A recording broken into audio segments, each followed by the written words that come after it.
ചേച്ചി ഞങ്ങൾ എന്തായാലും ജോലി എടുത്ത് ഞങ്ങളെ കൂടെ ചെയ്യിപ്പിക്കണം. അപ്പൊ നിന്റെ ഒരു ശബ്ദം എനിക്ക് കേൾക്കണം. നിന്റെ ശബ്ദമല്ലേ കേട്ടത്? അനുകരിക്കുന്ന ശബ്ദം ഞാൻ കുറെ നാളെ ചെയ്തിട്ട് വോയിസ് ഒക്കെ ഇമിറ്റേറ്റ് ചെയ്തിട്ട് ഒരുപാട് നാളായി. പാട്ടുകളൊക്കെ ആയിട്ടാണ് ഇപ്പൊ പോകുന്നത്. പാട്ട് ആക്ടിങ് ആയിട്ട് ഇങ്ങനെ പോകുന്നത്. പണ്ട് ചെയ്തുകൊണ്ടിരുന്ന ഒരു ഐറ്റം ഞാനിപ്പോൾ ചെയ്യാം. നമ്മുടെ നാടകാചാര്യൻ NN പിള്ള സാറിന്റെ വോയിസ് ഞാൻ എടുക്കാൻ ശ്രമിക്കുകയാണ്. നന്നായി നിങ്ങൾ കൈയടിക്കണം. നന്നായാലും കൈയടിക്കണം. ഞാൻ നന്നായിക്കോളാം. കണ്ടോണ്ട് അപ്പോൾ നമ്മുടെ നാടകാചാര്യൻ NN പിള്ള സാറിന് അന്വരൻ എന്ന ക്യാരക്ടറായിട്ടുള്ള ഒരു വോയിസ്.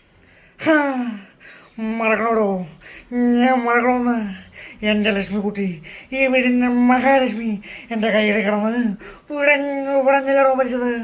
അത് ഞാൻ മറക്കണമെന്ന്.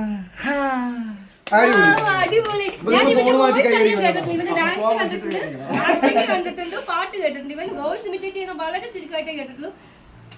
നാടൻപാട്ടിൽ നിന്ന് പെർഫോം ചെയ്ത് കഴിഞ്ഞു.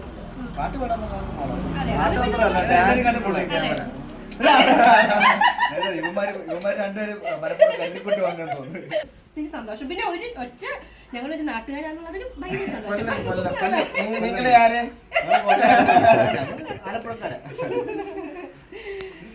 ഓക്കെ.